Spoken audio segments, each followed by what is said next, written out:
Bonjour à tous et bienvenue pour cette nouvelle émission de Barbecue Ligue 1, le débrief de la Ligue 1 en mode merguez sur Radio Merguez & Co. Ce soir, nous allons débriefer la 12e journée de Ligue 1 avec le fameux Jean-Michel Larguet. Salut Jean-Mimi. Salut, comment ça va les gars? Très très bien, merci Jean-Mimi. Et ce soir, tu seras accompagné d'un nouveau consultant. Le mercato ne s'arrête jamais sur Radio Merguez & Co. Nous avons le plaisir d'accueillir Darren Fumette qui a traversé la Manche pour nous retrouver. Salut Darren. Salut à tous. Bon Darren, je te plonge direct dans le grand bain. Raconte-nous un peu cette journée de Ligue 1 merguez, qu'est-ce que t'en as pensé? Deux victoires importantes, celle de Lyon et de Marseille, qu'on avait tous les deux vraiment besoin. Et aussi la défaite du PSG, bien évidemment, qui se relâche, qui est un peu mou et qui se fait plomber à Dijon, quoi. Bah écoute, merci pour cette transition parfaite, parce que justement le premier match dont nous allons parler, c'est cette défaite surprise du PSG à Dijon. Donc une victoire 2-1, une victoire au courage, au forceps, un brin chanceuse aussi, il faut le dire, même si Paris n'a rien montré. Un but chanceux, on va dire un but opportuniste de Mbappé à la 19e, et puis ensuite en fin de première mi-temps, Chouard et Cadiz ont marqué les deux buts qui ensuite ont scellé donc la victoire de Dijon à la fin du match. Jean-Mimi, bon, on a dit beaucoup de choses, on a entendu beaucoup de choses sur ce match. Est-ce que en fait le PSG n'est pas retombé dans ses travers traditionnels, qui est celui de penser que finalement en Ligue 1 il y a plus beaucoup d'enjeux, et puis jouer contre Dijon, jouer contre Brest, pour lesquels c'est le match de l'année, c'est quand même dur de se motiver. Ouais, on peut dire ça. Après, on peut aussi dire qu'il y a eu quelques petits du relâchement, comme disait Darren, c'est-à-dire que quand on voit ce qu'ils ont fait en défense sur ce match, que ça soit Marquinhos ou même Kimpembe, c'était un peu léger. Il y a eu des essais un peu de Toural qui a fait jouer Bernat milieu de terrain, ça s'est pas bien passé, c'est pas son poste. Même au final, quand on voit que Marquinhos retrouve sa place de défenseur central, qu'il a largement délaissé en jouant milieu défensif, on voit c'est comme si maintenant c'était plus son poste, alors que l'année dernière on se disait il devrait pas jouer milieu défensif. Donc il y a des petites il y a des petites erreurs qui sont apparues, des petites errances. Après effectivement, quand on voit l'état du championnat, le PSG là c'est leur 3e défaite depuis sur 12 matchs, ils sont quand même leaders largement, donc franchement, au niveau de l'implication, effectivement, ça doit être compliqué pour une équipe comme le PSG. Bon, après, là, c'est quand même joué chez le dernier à Dijon. Si on regarde un peu le scénario du match, on peut voir que y a Mbappé qui a marqué à la 19e. Derrière, il y a eu 2 blessures du côté de Dijon. Donc, ils ont fait 2 changements avant, à la 30e minute, ils avaient déjà 2 joueurs qui étaient sortis. Et ils ont quand même réussi à battre le PSG. Donc, je pense qu'ils n'y étaient pas dans la tête, quoi. Darren, on doit s'inquiéter pour le PSG ou c'est vraiment l'accident de parcours? Non, là c'est accident de parcours. Mais clairement, tout le monde s'est endormi sur le match-là. C'est le match, déjà, on aurait dit qu'il se jouait à huis clos. Pas une ambiance, rien dans le stade, il se passe rien. Effectivement, avalanche de blessés pour Dijon. Le PSG qui marque en plus, qui est même pas dans un temps fort, c'est-à-dire ça joue vraiment sur la qualité de Di Maria et l'accélération de Mbappé, c'est tout. Et derrière, les mecs endormis complets. Et par contre, Dijon qui a attaqué de toutes parts, pas vraiment de qualité à l'avant, hein. Ils loupent plein de choses, mais en fait ils font plein d'attaques. Derrière ça, le PSG, effectivement, Kimpembe, c'est pas du tout l'assurance de risque. Et puis le milieu de terrain, un milieu de terrain avec Bernat, je vois pas ce qu'il fout là.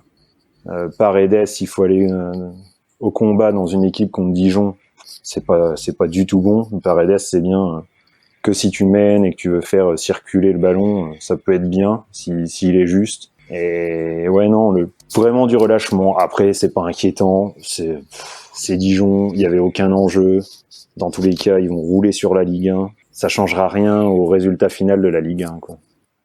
Alors on est d'accord, je pense tous les trois, sur le fait que c'est l'accident de parcours. Malgré tout, il faut quand même parler de Thomas Tuchel. Il s'était déjà planté en fin d'année dernière là sur l'après Manchester United. Moi son coaching je le comprends pas. Sur un match comme ça, Pourquoi tu fais pas, t'alignes pas directement Draxler qui a besoin d'avoir du temps de jeu, Sarabia. Pourquoi tu relances pas Cavani aussi titulaire? On attendait tous Cavani et tu maintiens soi-disant ta grosse équipe, même si effectivement je suis d'accord avec vous, Bernat c'est quand même étrange de l'aligner au milieu. Il aurait très bien pu mettre Draxler sur cette position basse en inversant avec Paredes. Il aligne donc l'attaque Icardi, Mbappé, Di Maria qui est sur un petit nuage depuis un moment. Bah là voilà, là c'était le match de trop et c'est le match qui rassure pas parce qu'il y a Bruges qui arrive. Alors ok, hein, Bruges ils vont se prendre une minace, hein. Ils vont se prendre le 6-0 réglementaire. Mais bon, ça reste la Ligue des Champions et puis même le message que t'envoies à ton banc, il est pas top quoi. Genre contre Dijon, bah tu dois faire tourner, tu dois peut-être mettre du Choupo-Moting. Voilà, c'est des mecs qui sont capables de briller sur ce genre de match et de toute façon ils ont que ça à se mettre sous la dent. Qu'est-ce que t'en penses, Jean-Mimi? Non, moi je suis tout à fait d'accord avec toi. J'allais d'ailleurs en parler, puis aussi noter quand même le retour important quand même de Draxler. On en a parlé plusieurs fois, on était un peu inquiet pour lui sur ses activités sportives, extra-sportives, on savait pas trop. Voilà, en tout cas il est revenu, il a joué, mais je pense qu'il était pas du tout en capacité de jouer un match entier, donc il est rentré à la fin et je pense que c'était ça pour le coup, ça me semble cohérent. Après c'est vrai que j'ai trouvé ça un peu dommage que Cavani joue pas le match, que ça soit, enfin même Icardi commence à avoir beaucoup joué en étant arrivé à la fin du mercato. Il a beaucoup joué, il aurait pu le faire un peu souffler. J'étais un peu déçu pour Cavani et c'est vrai qu'il a pas fait reposer Di Maria qui lui c'est pareil, il commence à avoir beaucoup joué cette année. Mais bon après voilà, comme on l'a dit, c'est un accident de parcours. C'est vrai que moi j'aurais aimé voir Cavani plus longtemps. Après pour le reste, moi, enfin un truc qu'on n'avait pas dit la semaine dernière, c'est que moi Paredes, je suis pas du tout fan. C'est un gars qui, comme l'a dit Darren, il est là, voilà, il va faire tourner la balle, mais je trouve que c'est un gars qui, au niveau de l'engagement, j'ai jamais vu un niveau d'engagement qu'on attend d'un joueur qui évolue dans une équipe de ce niveau.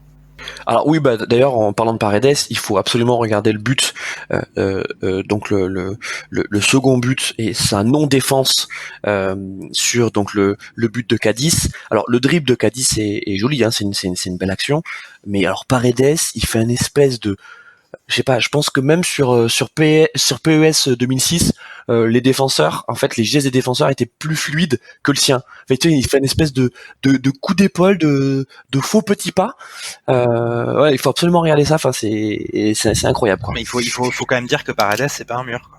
Non, c'est effectivement pas un mur. Bon. Passons maintenant à un autre match où il s'est passé pas mal de choses. C'est donc ce match de Marseille à domicile contre Lille avec une victoire marseillaise 2-1. Et puis un joli match, hein, il faut le dire. Bon, il s'est passé plein de choses sur ce match, on va le raconter, mais on avait Marseille quand même qui était en difficulté. Marseille donc qui s'est pris une claque le week-end dernier contre Paris, claque méritée, qui a perdu également un match sans saveur contre Monaco en Coupe de la Ligue. Et là, ce match au Vélodrome, il faut dire que ça claquait des fessiers du côté de l'OM parce qu'on s'attendait à recevoir un Lille en pleine bourre qui avait mis un 3-0 le week-end dernier à Bordeaux. Ce qui s'est passé, c'est que Marseille a été consistant, un bon match de Marseille, bien aidé aussi par les cagades lilloises, notamment de Mike Maignan, qui a été méconnaissable. Alors la question que je vais vous poser, donc je vais commencer par toi Darren sur Marseille, est-ce que on peut espérer pour Marseille, est-ce que sur ce match-là, on voit les débuts d'une embellie, ou alors Lille était vraiment trop faible pour inquiéter ce Marseille-là? Un peu les deux. Mais la bonne chose dans le match de Marseille, c'était clairement l'état d'esprit, quoi. On voit que les gars, ils se sont remobilisés parce que se prendre 2 gifles coup sur coup, il fallait vraiment réagir.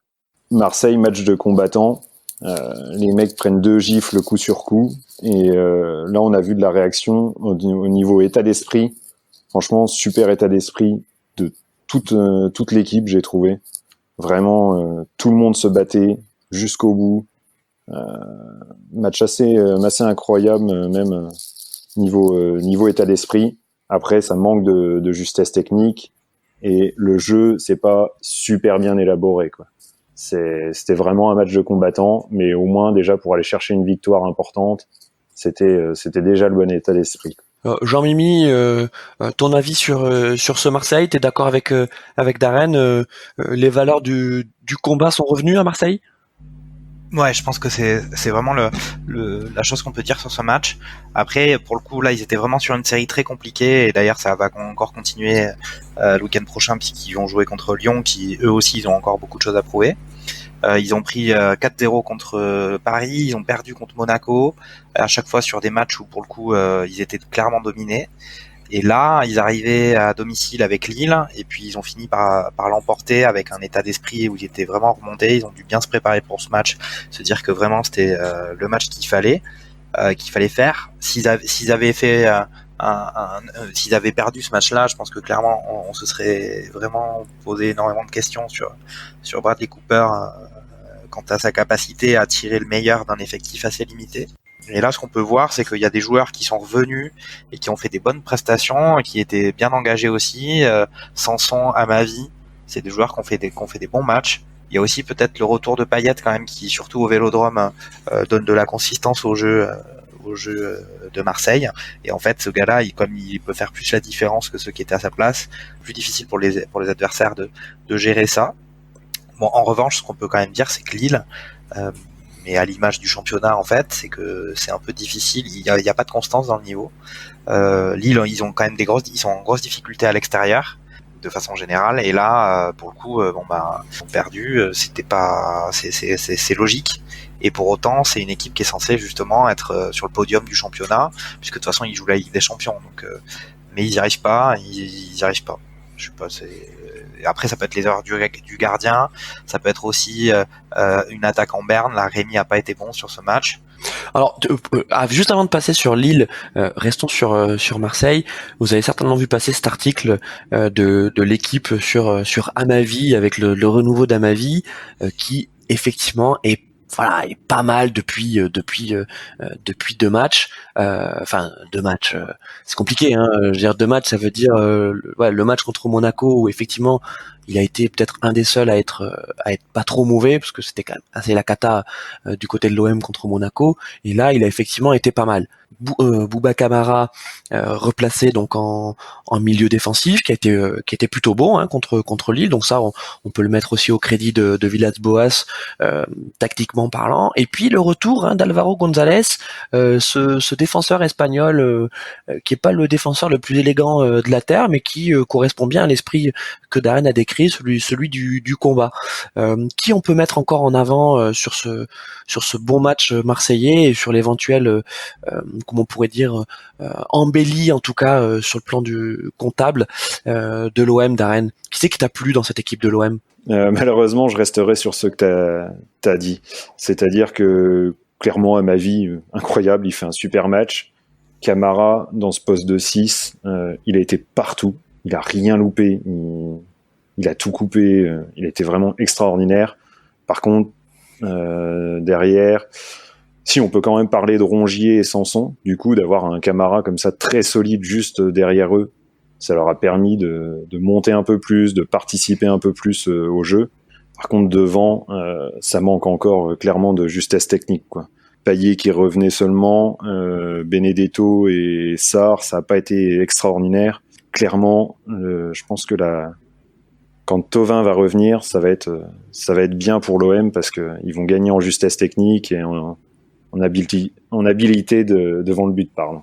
Oui, c'est vrai. Enfin, je suis d'accord avec toi, hein. Thauvin manque clairement dans cette équipe, quoi.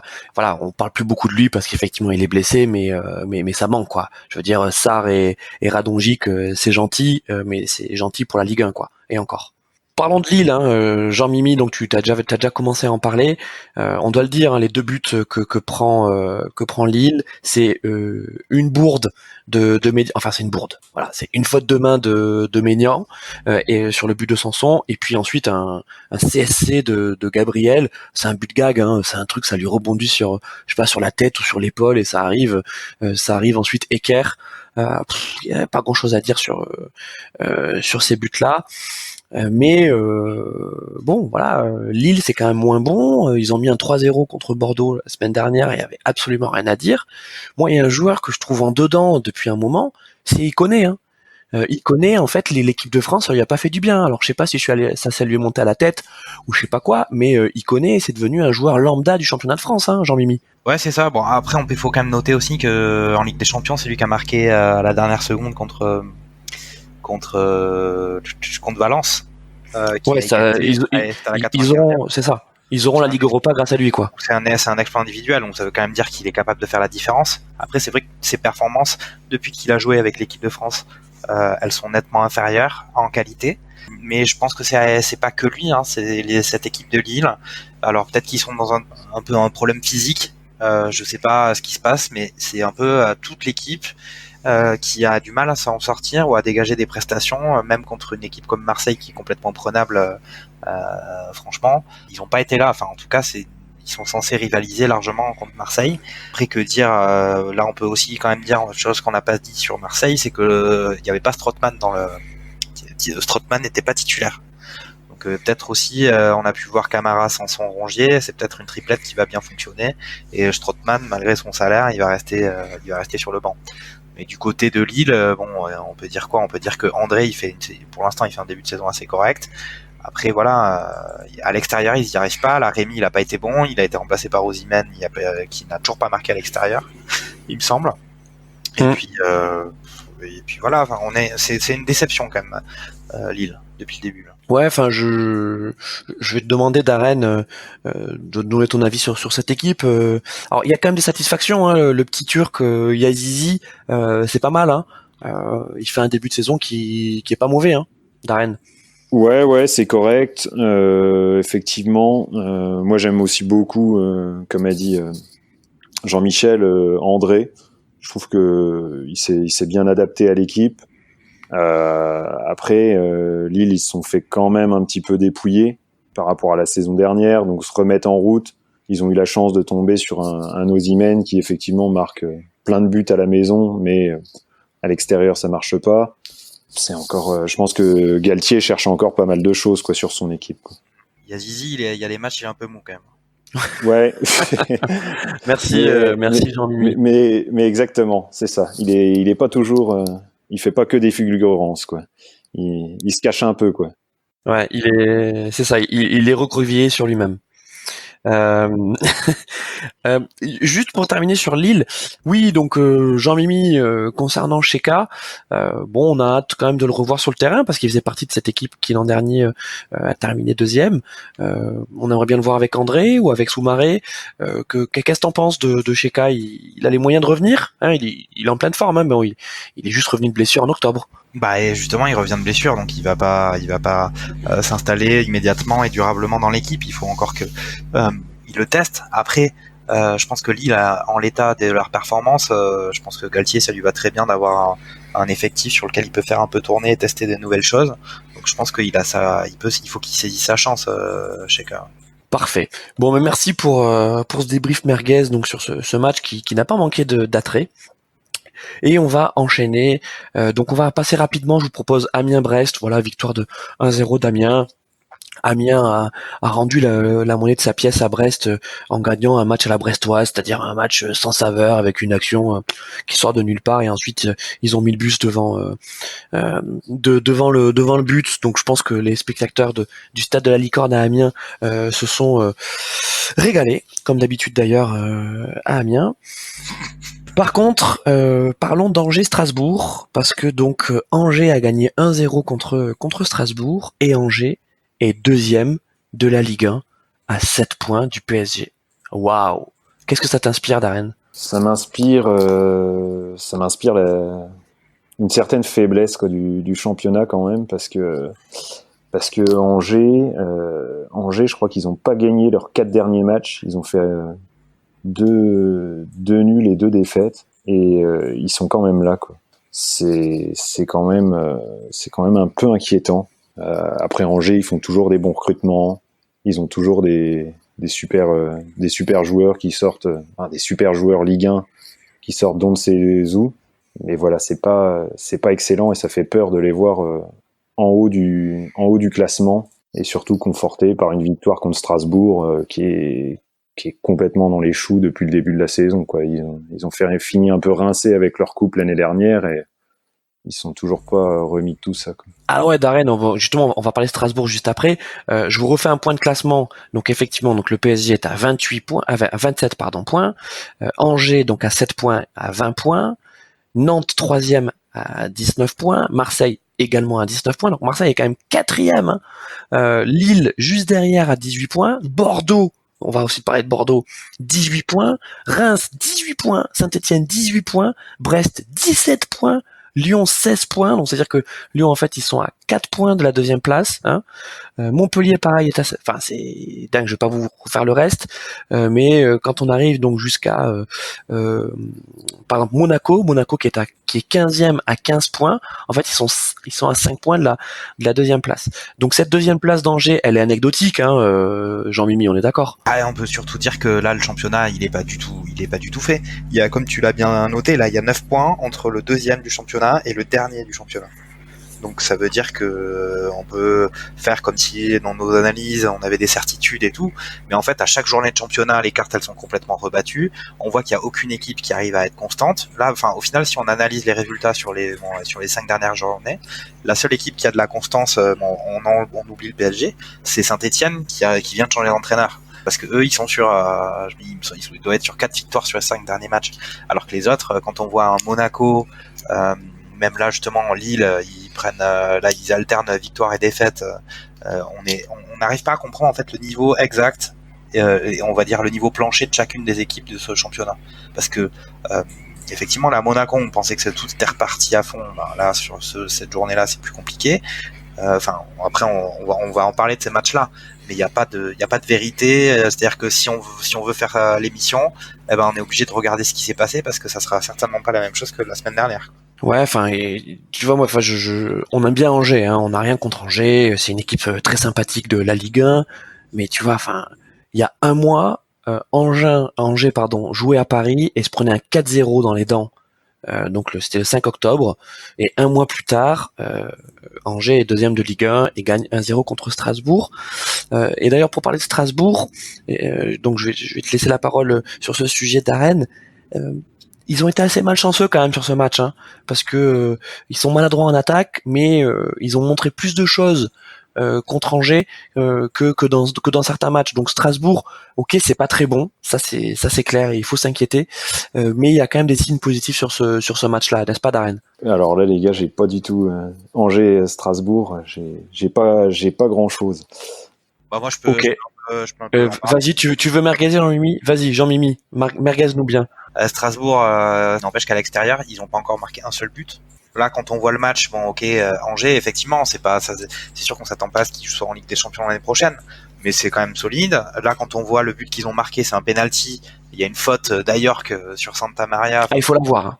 Elle est, ouais. Quand tu étais sur le terrain au collège ou au lycée, aux interclasses, et que tu viens de te faire dribbler, tu mets un gros die par derrière, alors que le mec il est tout seul devant le but. Enfin, c'est vraiment particulier cette faute. Après voilà, enfin Strasbourg, ça va être très compliqué pour eux. Ça fait plusieurs fois qu'on le dit. Bon, je vois pas comment ils vont s'en sortir s'ils arrivent pas à faire mieux. Là sur ce match, Angers ils ont pas dominé de façon écrasante, mais ils ont fait le taf, et eux ils sont solides quoi. Et Strasbourg c'est chaud. Ouais, et donc bon, pour terminer sur Strasbourg, Darren, peut-être que tu peux nous parler d'Ajorc. Hein, Ajorc, là c'est quoi? C'est gros passage à vide? C'est direction de la Ligue 2? Ouais. C'est pas un attaquant formidable, quoi. Effectivement, ouais, c'est direction la Ligue 2, quoi. C'est bien, c'est grand, c'est large. C'est un charbonnier, quoi. C'est le charbonnier. Hein, c'est le charbonnier de Strasbourg. C'est exactement ça. C'est un déménageur avec un peu de chance. Si sur le contrôle ça lui arrive bien, ça peut aller au fond, mais faut beaucoup plus de chance qu'autre chose, quoi.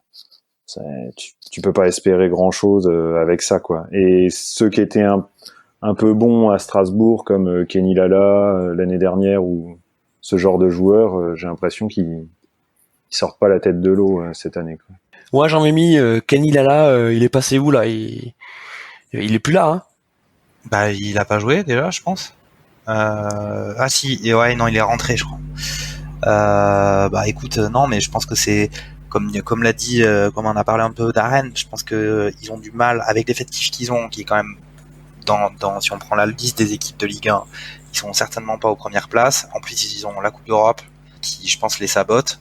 Et là, clairement, c'est compliqué. Après, voilà, on l'a dit la semaine dernière, à la maison, ils arrivent à faire des prestations relativement correctes, ce qui font que c'est pas eux les derniers du championnat. Mais aussi, on l'a dit, c'est pas eux les derniers du championnat. Strasbourg, ils ont 12 points. Bordeaux, Bordeaux en a 18, il en a 18. Donc voilà, il suffit Nantes, ils sont sur 3 défaites d'affilée, ils sont encore sur le podium à 19 points.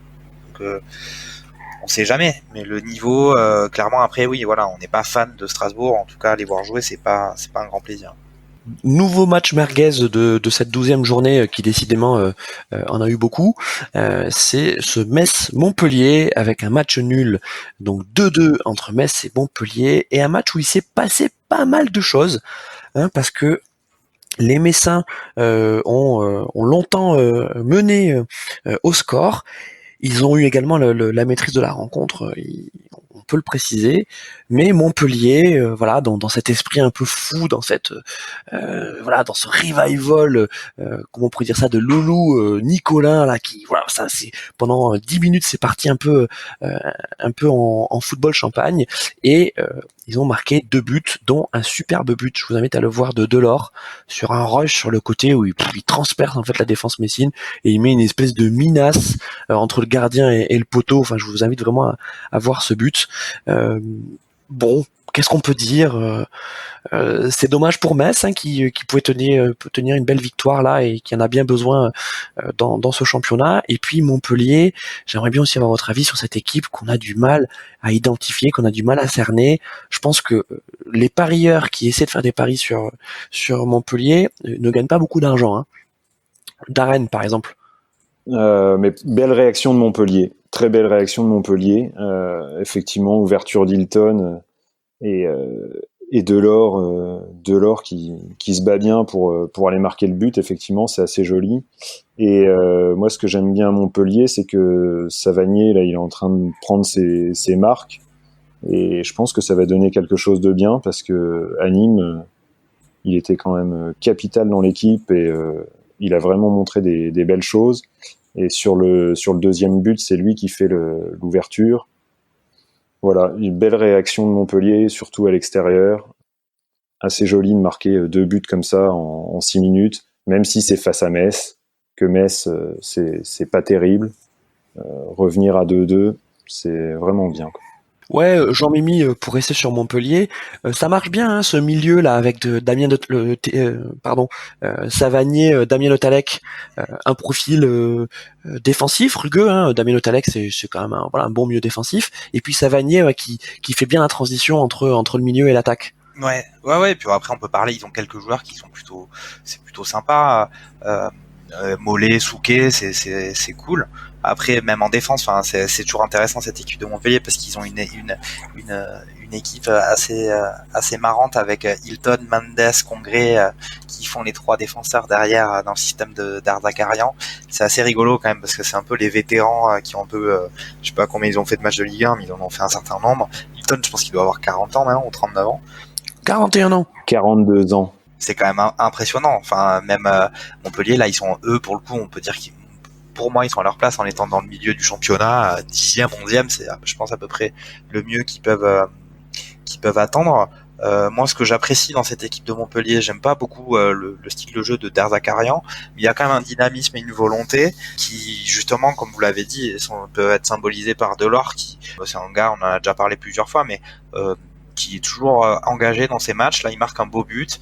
Ça fait toujours plaisir de voir un mec qui, tu vois, il a de la passion dans ce qu'il fait et qui se donne. Après, bon, Laborde, c'est un peu plus compliqué pour le coup à côté de lui. Mais oui, on peut noter quand même un état d'esprit assez. Ils ont fait effectivement 10 minutes de feu pour revenir contre Metz. Après voilà, Metz, ça va être pareil. C'est une équipe. Moi, je pense qu'ils sont à peu près au même niveau que Strasbourg. La différence, c'est qu'ils ont un Diallo devant qui est à mon avis beaucoup plus percutant et qui marque quand même des buts. Après, quand justement il n'arrive pas à en marquer, Metz est en très très grande difficulté. Là, il doit être à son 8e but depuis le début. Voilà. Après, il y a aussi, ils ont marqué un beau but là de Nget, qui est pas mal. C'est le 2e but de Metz, mais c'est compliqué. après voilà, pareil, hein, c'est compliqué, c'est un peu compliqué pour toutes les équipes. Metz, ils sont avant-derniers. C'est pareil, hein, s'ils sortent 2 victoires d'affilée, là, ils vont se retrouver dans les 5 premiers du championnat, donc c'est bon. Ouais. D'ailleurs, en parlant de Metz, donc on a parlé du beau but de Delors, mais il y a aussi un très beau but de Nget, Opa Nget, qui une série de dribbles devant la surface déclenche ensuite une magnifique frappe qui vient transpercer Rulli. Superbe but de ce joueur qui depuis la saison est plutôt très bon, hein. On parle beaucoup de Diallo, là, le jeune buteur messin à juste titre, mais Nget également c'est très bon sur l'aile. Clairement, les Messins peuvent être déçus sur ce match parce que juste avant donc le but de Delors, ils ont l'occasion du 3-0, hein, et ils peuvent plier ce match, hein. D'ailleurs, on pourrait même penser que à 2-0 le match était plié. Est-ce qu'on peut s'inquiéter pour Metz quand même sur cette saison? Est-ce que pour vous Metz ça va se battre avec Dijon, et puis peut-être, je sais pas, quelle équipe serait susceptible de descendre à votre avis? Non, alors moi, si je peux me permettre, moi à l'heure actuelle, quand on voit pour le coup la queue du classement de la Ligue 1, et effectivement même si arithmétiquement parlant ils sont pas très loin des autres, quand on voit Nîmes, Metz, Toulouse, Strasbourg, Dijon, c'est quand même ça fait ces 5 équipes là, c'est celles qui vont se battre pour le maintien, parce que à la fois dans ce qu'elles montrent, bon, Toulouse depuis que Comboiré est revenu c'est un peu différent, mais on va avoir l'occasion d'en parler, mais Dijon, Strasbourg, Metz, Nîmes, c'est quand même à la fois ils ont pas de bons résultats et puis en même temps sur le terrain c'est très pauvre, donc moi pour moi ça c'est les 5 du fond qui vont se battre pour il en restera que 3 quoi avec le barragiste. Ouais, Darren, tu rajouterais pas Amiens aussi? Ouais, si, exactement. Peut-être Amiens parce qu'ils sont pas loin et que c'est vite fait de descendre, et je pense pas. Enfin, Amiens c'est pas fulgurant. Après les autres, Rennes, Monaco, Nice, tout ça, ça va s'en sortir. Nantes et Angers, ils sont trop, même si c'est un peu l'imposture, parce que ils sont tout en haut alors qu'ils ont 6 et 5 points sur les 5 derniers matchs chacun. Non, mais journée après journée, à chaque fois on dit c'est un peu l'imposture, et puis à mon avis, il y a quand même, à la fin du championnat, il y aura quand même quelques impostures, hein, potentiellement. Parce que là, voilà, on dit Nantes c'est l'imposture, ils enchaînent les défaites, ils sont encore 3e. Bon voilà, après à moins que ça finisse par réellement s'emballer pour des Marseille, Monaco, tout ça, chose qui pour l'instant laisse un peu, ça reste à voir. Ça n'est pas sûr, ça va mieux, mais ça reste à voir.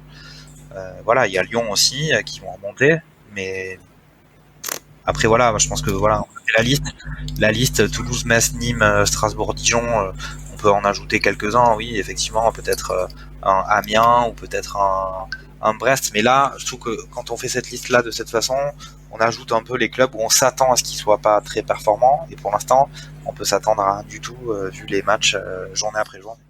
Oui, mais peut-être que ce qu'on peut dire, c'est que contrairement aux années précédentes et notamment l'an dernier où Monaco faisait partie de ces gros qui étaient susceptibles de descendre, cette année il n'y a pas de gros, enfin il n'y a pas de club bien ancré en Ligue 1 qui serait susceptible de descendre, quoi. Là, je sais pas vous, mais moi je sens que ça va quand même se jouer dans les petits, avec tout le respect et l'estime qu'on peut avoir pour eux.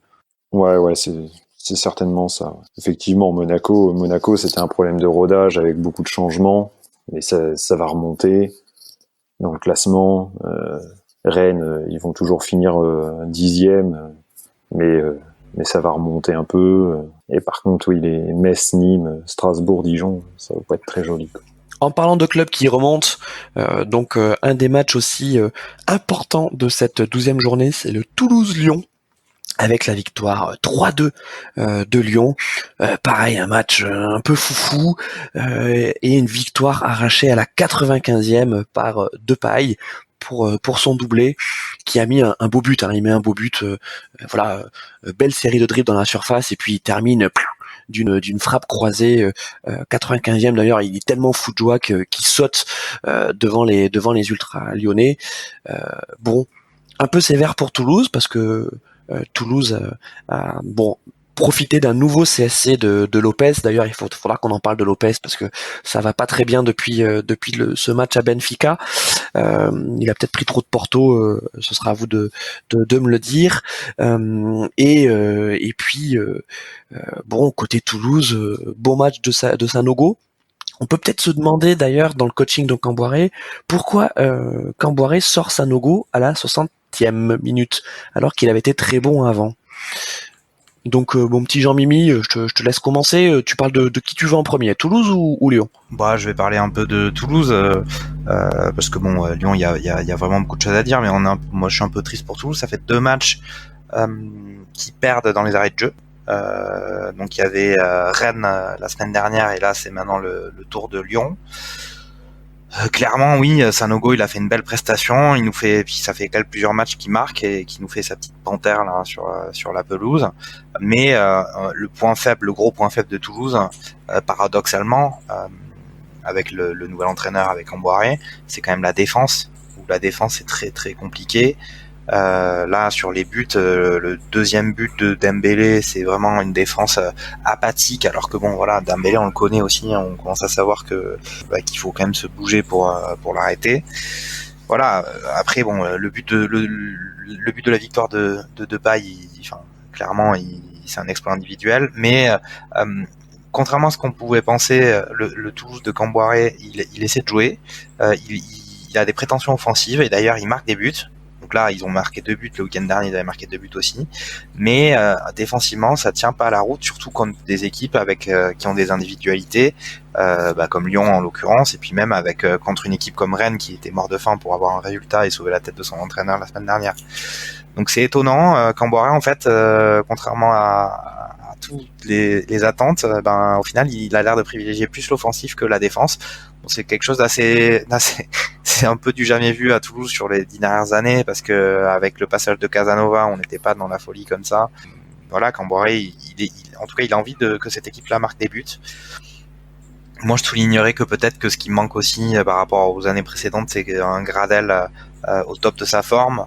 Et là, pour l'instant, c'est pas aussi beau que les années dernières où il tenait l'équipe à lui tout seul. Là, cette année, c'est un peu plus léger. Darren, ton avis sur Lyon? Lyon, oui, ils avaient effectivement grandement besoin de gagner. Ils gagnent avec de la chance, clairement, à Toulouse, hein, parce que c'est exploit personnel de Depay qui d'ailleurs je trouvais sur les 2 années précédentes, il a déjà sauvé pas mal de fois Lyon sur des gros matchs. Et là, en ce moment où Lyon est pas trop bien, eh ben on se rend compte qu'il est là pour marquer les buts, que ce soit en Ligue des Champions ou là en championnat, et pour leur sortir la tête de l'eau. Après Lyon, ils ont eu aussi quand même pas mal de recrutements depuis le début de l'année, donc intégrer Reine Adélaïde, Andersen, Mendes, je pense que ça prend quand même du temps.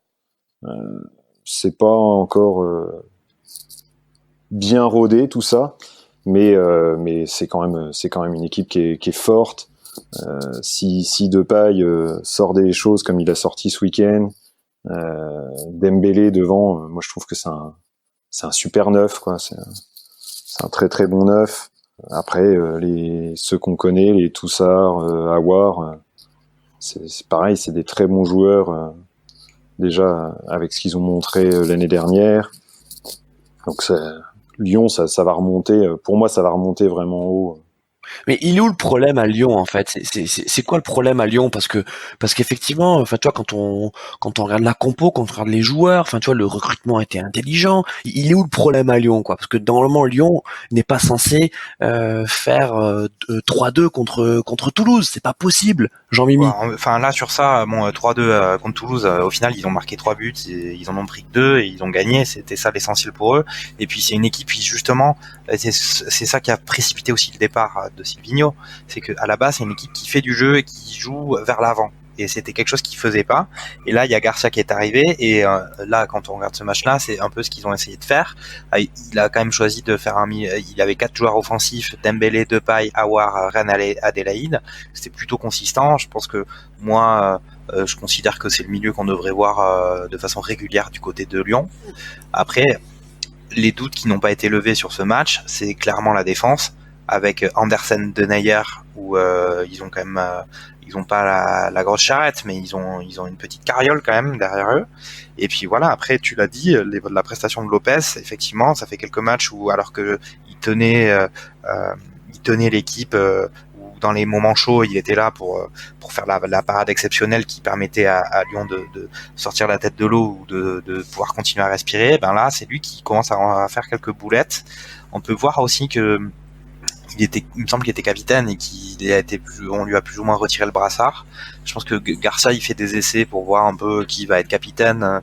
La semaine dernière, c'était Depay. Là, cette fois-ci, c'est Denayer. Moi, je pense que si Depay continue comme ça, il va finir par être capitaine, parce que quand on voit sa rage de vaincre, je pense que ça doit. Enfin, moi, si j'étais supporter de Lyon, un mec comme ça qui va arracher le truc à la fin, qui saute dans les bras des supporters, et etc. Et qui, voilà, comme l'a dit Darren, qui quand même arrive à vraiment s'arrache pour le club. Moi, ça serait marrant que ça soit lui. Après, il est un peu irrégulier, donc un capitaine, il se doit d'être solide dans la tempête et tout le temps. Mais lui, c'est vrai qu'il est un peu irrégulier pour ça, mais ça serait chouette, je trouve. Ouais, Darren, pour toi, Depay, c'est le patron de cette équipe de Lyon? Non. Pour moi, c'est un mec qui est capable de fulgurance. Il te sauve dans les grands matchs. Par contre, le mettre capitaine, tu demandais quel était le problème à Lyon. Moi, je pense que il y a un problème d'autorité en règle générale à Lyon. Enfin, il y a toujours eu Aulas qui fait autorité. Les coachs, ils sont toujours remis en cause. On a l'impression par le vestiaire, par les supporters en permanence. Et là, sur le terrain, si tu dois donner un vrai leader, celui qui est le chef, pas parce que c'est le meilleur, mais celui qui est le chef, il n'y en a pas. Et la preuve, effectivement, il a donné le brassard à Lopez. Il s'est troué complet depuis, là, il se troue. Il l'a donné à Depay, donc là, c'est bien. Il nous sort des buts, mais il en sortira pas toujours de son chapeau comme ça. Et le mec, il est un peu versatile, quoi. C'est pas un capitaine, quoi. Il fait des vidéos de rap sur YouTube. C'est pas ce qu'on attend. C'est pas lui qui va ramener l'autorité. Et surtout, déjà, un truc simple, mais il parle pas français, quoi. Donc, fédérer l'équipe et les emmener quand déjà tu parles pas la langue. D'accord. Donc t'es en train de la plupart de l'équipe, ça va être compliqué, quoi. T'es quand même en train de dire que si en gros le mec qui faisait des vidéos sur Instagram de variété française, là, il pourrait être capitaine, ça serait gage de qualité. Mais comme il fait du rap, tout de suite t'es pas d'accord. Bah, écoute, c'est un peu rétro. Non, mais il est folklorique, quoi. Voilà, son truc Louis Vuitton au CFC, voilà, c'est du folklore, donc des fois c'est beau à voir, des fois ça peut aussi donner des catastrophes, quoi. Je pense que mettre un mec comme ça capitaine, ça serait très léger de la part de Lyon, quoi. Bah, c'est quand même, je trouve que là t'es sévère avec lui, parce que il fait de la différence sur le terrain, et puis au niveau de l'état d'esprit, enfin, il faut que ce gars-là, effectivement, il y a un problème de régularité, mais c'est quand même le leader technique sur le terrain. Et puis quand on voit même ses prestations avec l'équipe des Pays-Bas, on voit qu'il est quand même capable de faire des gros matchs et de les enchaîner. Avec Lyon, ça fonctionne pas complètement cette année, mais en tout cas, c'est lui qui quand même sort de l'eau sur les derniers matchs, et en tout cas depuis que Garcia est arrivé. Donc sans transition, continuons donc avec cet autre match de cette 12e journée de Ligue 1 qui opposait donc Bordeaux à Nantes, avec une victoire 2-0 de Bordeaux, une victoire assez nette et sans bavure, d'un Bordeaux séduisant, notamment avec mea culpa, hein, j'avais annoncé notre ami attaquant sud-coréen comme étant une merguez de ce championnat, et il me fait mentir, parce qu'il a encore été très bon sur ce match. Et puis un Nantes assez faible, assez inquiétant, hein, qui enchaîne les matchs sans victoire depuis un moment. Donc mon Jean-Mimi, est-ce que Nantes est en train de vivre son premier contre-coup après un début de championnat plutôt réussi? Bah, je dirais qu'il faut d'abord saluer la performance de Bordeaux. Comme tu l'as bien dit, Wang n'est pas du tout une merguez, contrairement à ce que certains avaient pu le dire au début de l'année. On peut dire que Bordeaux, avec Wang, ils ont trouvé un bon gars qui est capable à la fois de faire des bonnes passes, c'est lui qui fait la passe décisive pour Camano, et il marque un très joli but. Et puis aussi, on peut noter du côté de Bordeaux que Camano qui avait eu pas mal de problèmes en interne l'année dernière et à l'intersaison il me semble est revenu, et là il a l'air bien décidé à essayer de faire les efforts pour son équipe, donc c'est intéressant du côté de Bordeaux. Et puis voilà, pour Nantes, on avait dit qu'ils leur deuxième place, pendant un moment ils ont été deuxième dans le championnat, et l'arrivée de Gourcuff ils ont fait toute une série de victoires avec des scores étriqués.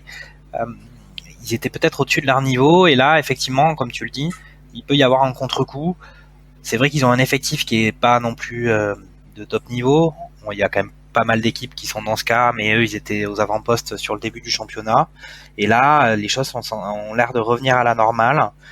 Voilà, on peut dire que devant, ils ont beaucoup de difficultés à marquer là depuis quelques matchs. Je sais pas ce que ça va donner. À noter, puisqu'ils doivent être un peu conscients du souci, c'est que on a entendu des rumeurs sur une signature de Ben Arfa. Alors je sais pas où ça en est, mais il se murmurait que du côté de Nantes, on se penchait sur le dossier de Ben Arfa. Moi, je suis pas forcément, je vois pas trop l'intérêt, mais en tout cas, c'est quelque chose qu'ils envisageaient. Ouais, alors tu fais bien d'en parler, Jean-Mimi, parce que c'est vrai que Ben Arfa dans cette équipe de Nantes, ça serait intéressant dans le sens où il n'y a pas de véritable star dans cet effectif, et donc ça peut-être ça contribuerait à mettre encore davantage la lumière sur le FC Nantes. Ensuite, là où c'est inquiétant, et je te rejoins sur tes réserves, c'est que est-ce que le vestiaire nantais, qui est en train d'être restructuré, repris en main par Gourcuff avec une méthode qui est bien à lui, est-ce qu'il pourrait résister à l'arrivée d'un Ben Arfa, qui est quand même pas le mec le plus facile à gérer? On peut se poser la question. D'autant que Gourcuff fait plutôt office d'entraîneur vieille école, donc qui, à mon avis, au niveau des personnalités un peu fortes et des gens têtus, il laisse pas trop passer ça. Et effectivement, dans l'effectif, il n'y a pas de star qui se dégage. Donc Ben Arfa instantanément deviendrait une personnalité omniprésente. Moi, je suis pas sûr que ça soit la bonne pioche pour Nantes, parce que en termes d'audience médiatique, il aurait tous les micros autour de lui. Ça serait un peu quelque chose qui est sans aucun lien avec le sportif, puisque Ben Arfa, ça fait quand même ça fait depuis le début de l'année qu'il joue pas, et puis on n'a pas très bien compris ce qu'il voulait faire, s'il voulait vraiment travailler en fait. Donc pour moi c'est pas une très bonne pioche. Il n'empêche que cette réflexion là s'inscrit dans une carence de l'équipe, qui est l'animation offensive.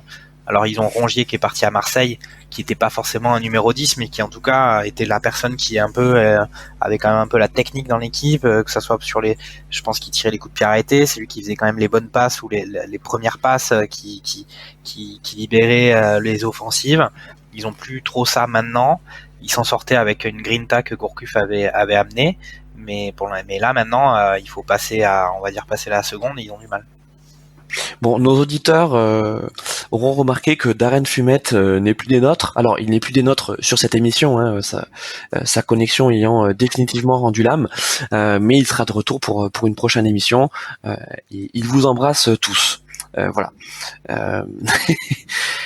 Pour terminer, juste pour parler de Darren Fumette, il me semble qu'à Nancy, la fibre optique n'est pas encore...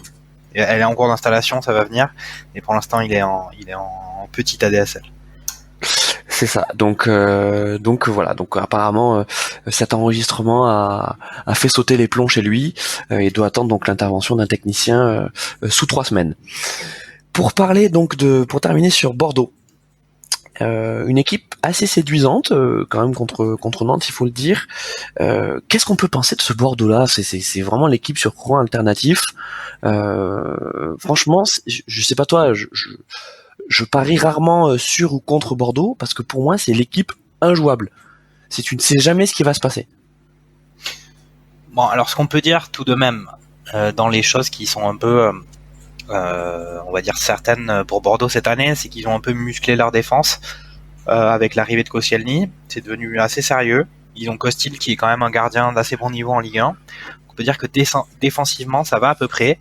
Après voilà, comme on le dit, une équipe comme Bordeaux, c'est étonnant qu'ils aient un gars comme Briand qui soit devant, titulaire à tous les matchs, attaquant de pointe. Bien sûr. C'est quand même assez limité. Wang finalement se révèle une pioche assez correcte. Bon, après Depréville, moi je suis assez sceptique, mais il a quand même un niveau de Ligue 1 assez, on va dire assez raisonnable. Après voilà, clairement, moi à mon avis, c'est qu'ils ont pas l'effectif pour viser les premières places du championnat, mais visiblement Sousa arrive à mettre les choses en place. Là maintenant, ils arrivent à avoir un petit fond de jeu, donc je pense qu'ils peuvent, je sais pas quelle place ils sont du championnat là, mais ils peuvent un peu continuer comme ça. Il faut noter aussi qu'ils jouaient contre Nantes, qui est clairement pas non plus avec un gros niveau. Donc moi je pense que Bordeaux contre les gros, ils ont d'énormes difficultés. Après ils ont quand même leur carte à jouer parce qu'il n'y a pas que des gros dans le championnat.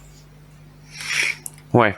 Tu me parlais de Camano, retour de Camano au premier plan. Enfin, je dis au premier plan. Disons un Cavano de bon niveau. Hein. Qu'est-ce qu'on peut espérer de bien pour ce joueur, de se refaire une cerise et de partir au mercato d'hiver? Bah, je pense que clairement, si on regarde l'effectif de Bordeaux, ils ont besoin d'un gars comme Camano. Je pense que ce qui a posé problème, c'est peut-être son comportement extra-sportif. L'année dernière, il y a un passif avec le staff, avec les dirigeants. Donc clairement, il a été blacklisté. Là, il revient. De toute façon, ils sont bien obligés de faire tourner parce que de toute façon, ils avaient Depréville qui était blessé à un moment. Ils ont pas grand monde non plus comme solution. Donc après, il est encore jeune alors qu'il a quand même pas mal d'années en Ligue 1, ce gars-là. Donc on sait pas, hein, ça fait 4 ans qu'il est à Bordeaux, il peut faire une bonne année. Je pense qu'à mon avis, il va essayer de performer pour partir parce que ça fait 4 ans qu'il est déjà à Bordeaux. Mais je pense que il peut se révéler justement dans cette envie de prouver des choses qu'il a pas pu exprimer depuis plusieurs années maintenant à Bordeaux.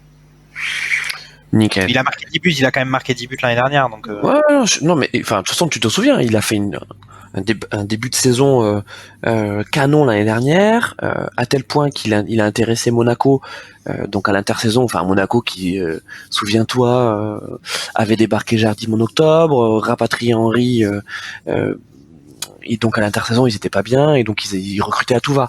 Alors je crois que c'était une histoire de 15 millions, hein. Je crois que Monaco proposait 15 millions pour Camano à Bordeaux, et Bordeaux a refusé. Oui, c'est ça, mais je crois que Camano, il avait déjà fait toutes ses valises. Il était déjà dans le jet privé à l'aéroport et il y a eu le président de Bordeaux qui était dans la tour de contrôle qui a interdit le décollage et donc de là vient le clash. Et, pourquoi il a été mis sur même pas, je pense qu'il devait jouer en réserve depuis plusieurs mois là. C'est ça. Autre match qui s'est soldé par un 2-0 à domicile, donc c'est Nice contre Reims avec une belle victoire de Nice 2-0. C'est bien pour Nice parce que ça commence à devenir un peu dur pour eux. On commence à se poser des questions sur la vraie valeur de l'effectif, sur le coaching de Patrick Vieira. Et là, donc cette victoire 2-0 contre une équipe de Reims qui est plutôt en forme depuis le début de saison, c'est une victoire qui va faire du bien, n'est-ce pas Jean-Mimi? Bah, clairement, Nice, ils ont passé un mois d'octobre catastrophique. Ils étaient clairement en manque de points et de résultats. Je pense qu'il y aurait encore une défaite là, clairement. Pour Vieira, ça aurait été un peu compliqué, mais moi, il me semble que ce soit pas forcément la faute de Vieira. C'est que au niveau de l'effectif, entre les arrivées, les jeunes qui restent encore à former, il y a eu quelques difficultés. Après, des choix qui étaient peut-être moins bons sur les derniers matchs que sur évidemment les choix qu'il avait fait au début de l'année, où il avait un effectif plus restreint. Il a réussi à avoir des résultats un peu venus de nulle part.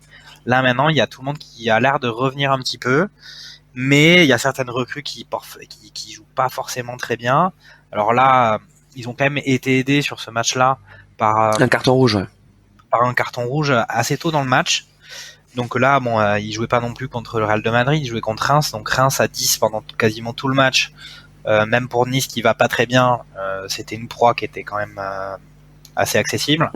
Donc ils ont marqué, il y a Cyprien qui a marqué, il y a RL qui a marqué. Voilà, on peut toujours, enfin voilà, on note que voilà, Cyprien et RL ont marqué. Claude Maurice qui n'a toujours pas marqué, qui n'est pas, pour l'instant ça va pas vraiment très bien. C'est pas une recrue qui a fait ses preuves. Pour le coup, voilà, enfin ça c'est une des problématiques de Vieira depuis le début de la saison. Claude Maurice qui le fait jouer mais qui n'y arrive pas. Et puis Ganogo non plus qui a pas fait grand chose. Voilà, ils ont gagné 2-0, mais je pense qu'ils sont pas du tout encore au point. C'était vraiment une sorte de, c'est comme s'ils avaient récupéré une bouteille d'oxygène. Voilà, mais après contre une équipe de Reims qui, voilà, on les connaît, ils sont quand même ils sont dans les premières places du championnat. Ils ont une défense qui est quand même c'est la meilleure défense du championnat depuis maintenant vraiment beaucoup de matchs. Très sérieux, ils ont un très bon gardien. Bon là, ils étaient venus pour, c'est leur jeu standard, mais encore plus à Nice qu'ailleurs, ils étaient venus chercher le match nul. Ils jouaient contre une bête blessée qui avait vraiment besoin de points. Ils ont eu un expulsé à la 26e, c'était un peu mission impossible pour eux. Voilà, Nice est sorti. Ils ont gagné, c'était ça qu'ils voulaient absolument. Et si tout autre résultat que ça aurait été la crise chez eux. Et cette équipe de Reims, alors, c'est difficile de la juger sur un match comme ça. Ils sont à l'extérieur. Enfin, ce carton rouge au bout de la 30e minute.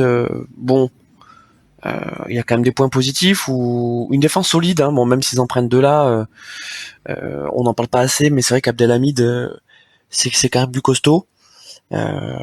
Romao aussi qui fait son match au milieu, il a quoi, 34 ans, 35 ans? Ouais, qui est un gars expérimenté de Ligue 1. Voilà, après qu'est-ce qu'ils ont fait un peu le même match que d'habitude, mais ils étaient 10 et puis peut-être que ils n'étaient pas forcément avec la même chance et la même grinta que les autres jours. C'est ça. Enfin, faut dire que cette deuxième mi-temps cette deuxième mi-temps à l'Allianz Arena, elle était quand même proche de la purge. C'était vraiment horrible. Nice ne jouait plus et puis Reims était assez limité quand même dans ce qu'il pouvait faire. Donc c'était pas vraiment du football. Mais ça fait 2-0. Et donc le dernier match de cette 12e journée, c'était le Saint-Étienne-Monaco à Saint-Étienne avec la victoire 1-0 de Saint-Étienne. C'est le dernier match puisque le match Nîmes-Rennes est reporté en janvier pour cause d'intempéries dans le sud-est, donc à Nîmes.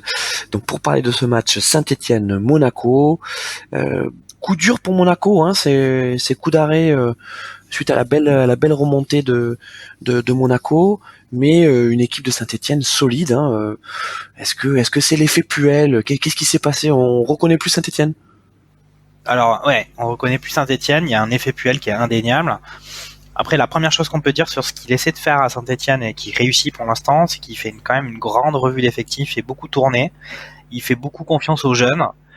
Alors après, on va dire qu'en Ligue 1, ils ont des bons résultats. Peut-être en Coupe d'Europe, c'est un peu plus compliqué parce que peut-être que c'est une compétition sur laquelle ils misent plus très bien vu le début de saison qu'ils ont fait. Mais voilà, on peut noter que sur ce match, qui était vraiment un match plutôt pas terrible, d'autant qu'il y avait un huis clos partial à Saint-Étienne à cause des fumigènes des supporters. Il y avait tout un COP qui était fermé, je pense, et ils ont quand même réussi à péter des fumigènes dans une tribune qui était ouverte. Voilà. Après, moi, ce que je tiens à dire sur Saint-Étienne, c'est que là, Perrin, il était pas là et qu'ils n'ont pas pris de but. Moi, je trouve que Perrin, depuis le début de la saison à Saint-Étienne, c'est très compliqué pour moi. Il me fait un peu penser à Glick du côté de Monaco. Mmh. Il a un peu, c'est un peu comme si, il a un peu la caravane de Glick, peut-être pas aussi lourde, mais une bonne caravane. Donc voilà, mais en tout cas, on peut dire que Saint-Étienne, ils ont encore gagné. Je sais pas sur combien de résultats positifs ils sont d'affilée en Ligue 1, mais c'est vraiment extraordinaire. Je pense que à l'heure actuelle, c'est l'équipe qui a les meilleurs résultats. Ouais. Qu'est-ce qu'on peut dire du côté de Monaco? On peut dire que il y avait pas Slimani, donc c'est peut-être ça qui a fait aussi qu'offensivement c'était plus compliqué pour Ben Yedder parce que on a bien vu que tous les deux combinaient très bien. On peut dire que aussi Golovin n'était pas forcément dans un très bon jour. Clairement, ils jouent à l'extérieur, ils sont en pleine phase de relance, ils vont beaucoup mieux qu'il y a quelques mois, Monaco. Après, ils vont pas gagner tous les matchs d'affilée. Ils ont eu un expulsé aussi sur ce match, donc aussi on voit que Monaco, c'est une équipe qui a un peu du mal dans l'adversité. C'est une équipe qui, dès qu'elle a pas le ballon, ça devient très dur pour elle. Donc une équipe comme Saint-Étienne qui, avec la grinta que Puel leur a inculqué, elle va pu être en difficulté. Mais bon, moi je m'inquiète pas trop pour Monaco. Moi je pense qu'ils ont trouvé la bonne formule. Ben Yedder, il fait vraiment un très bon début de championnat. Il a trouvé avec un joueur très complémentaire avec lui, avec Slimani. Moi je pense que qu'avec leurs individualités ça va bien aller. On peut aussi voir que il me semble que Fabregas est blessé. Enfin, défensivement Monaco c'est quand même pas très bon, mais Mais moi, je pense que cette défaite, elle obère rien du tout quand à la suite du parcours, c'est pas du tout un signal inquiétant de leur côté. Ils ont peut-être aussi un peu besoin de souffler vu le rythme qu'ils avaient réussi à prendre. Alors, il y a le scandale quand même de ce match du dimanche soir, c'est les décisions arbitrales. On sait que bon, Monaco et Jardim, c'est quand même un assez bon client en conférence de presse. Hein. Au début, certains se moquaient de son accent un peu brut de décoffrage lorsqu'il parlait en français. Bon, maintenant, il parle beaucoup mieux français. Mais sur l'arbitrage, il est toujours assez évasif. Hein. Il est toujours en train de dire, voilà, on tape pas sur les arbitres, ils font un métier compliqué, ça nous d'être meilleurs. Pourtant là, il y a quand même de quoi se plaindre, parce que bon, voilà, on va pas reparler de la VAR, hein, parce que c'est quand même assez. C'est un cas de figure intéressant parce que c'est la VAR qui, alors si je me rappelle bien, qui valide le premier but. Et ensuite t'as l'action entre Jean-Kévin Augustin et Fofana à la 72e, où en fait Fofana lui donne un petit coup, hein, enfin c'est dans le duel, mais bon, Jean-Kévin Augustin était passé, hein, et donc tu vois, dans un premier temps il sort le carton rouge et il y a penalty, sauf qu'en fait il y a la VAR qui intervient et qui trouve un hors-jeu d'Augustin qui est franchement c'est le hors-jeu du poil de barbe, qu'il n'a pas d'ailleurs. Mais enfin après voilà, pour moi c'est la VAR qui décide qu'il y a hors-jeu. Après donc par conséquent ça annule le carton rouge. Mais c'est juste une conséquence d'une application de la règle. Pour moi c'est pas.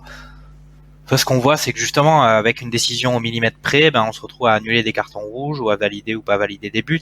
Quand on est sur des millimètres, on reste toujours sur du subjectif. Et là, la conséquence, c'est un carton rouge ou pas. Bon, après, voilà, on peut se dire que le foot, c'est normalement pas une affaire de millimètres. C'est-à-dire que quand on sait pas trop, on avantage l'attaque.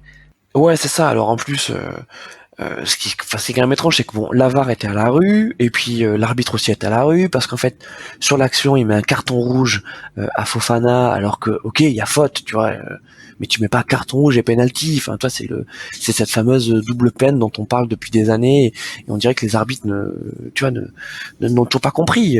Là, tu mets un carton jaune, tu siffles penalty, et voilà, il y a pas photo, quoi. Enfin bon. De toute façon, il y aurait carton jaune, le carton jaune. Oui, non, mais tu vois, si la VAR n'était pas intervenue pour trouver un hors-jeu microscopique, sur l'action, il y a pas photo, hein, tu vois, il y a faute, mais c'est pas une faute intentionnelle, tu vois, c'est une faute dans le duel. Tu mets un jaune à Fofana et il y a penalty, quoi. Ouais, bon, ça n'aurait pas réglé ce cas de figure. Mais bon, après, oui, c'est vrai qu'on peut noter. Après, tu dis les arbitres, je pense que c'est clairement les instances du football qui ont instauré le fait qu'il n'y avait pas entre guillemets d'annulation d'un carton rouge lors d'une faute dans la surface qui engendrait un penalty. Donc c'est ce qu'on appelle la double peine. Mais bon, en tout cas, les joueurs sont conscients aussi de cette règle. Donc après, ça c'est chacun aussi évolue en fonction des règles. On peut noter que effectivement, ça a tendance à, quand tu regardes un match de foot, que c'est plutôt serré et qu'il se passe justement une faute de ce type-là dans la surface et que ça tue le match. Quand il y a justement une expulsion, un but un penalty, donc on peut penser qu'il y a but. Voilà. Bon après, moi dans ce genre d'idées, mais j'ai une comparaison qui n'est pas forcément complète à 100% raccord, mais moi je me rappellerai toujours de Suarez qui fait sa main sur la ligne en Coupe du Monde, et puis derrière il y a le penalty qui a arrêté. Oui, bien sûr. Donc, il y a essai de pénalité, quoi. On parle de règles qui n'existent pas, et puis moi ce que je juge surtout sur cette action-là, c'est qu'au final, c'est une application stricte de la VAR qui décide qu'il y a hors-jeu, donc par conséquent, ça annule les actions qui ont eu lieu après le hors-jeu, donc il n'y a pas de carte. Bon, écoute, mon Jean-Mimi, merci pour ce bon débriefing merguez de cette 12e journée. Merci aussi à Darren Fumette qui ne nous écoute pas, puisque il a plus l'électricité chez lui, je vous rappelle. Voilà. Et puis on lui souhaite quand même que tout se rétablisse, quand même, sous 3 semaines. Et puis on se retrouve très vite pour le début de la prochaine journée de Ligue 1, donc la 13e journée, qui en plus précédera donc la prochaine trêve internationale. Donc il y aura beaucoup de choses à dire. Salut à tous et merci encore Jean-Mémy. Salut à tous, ciao.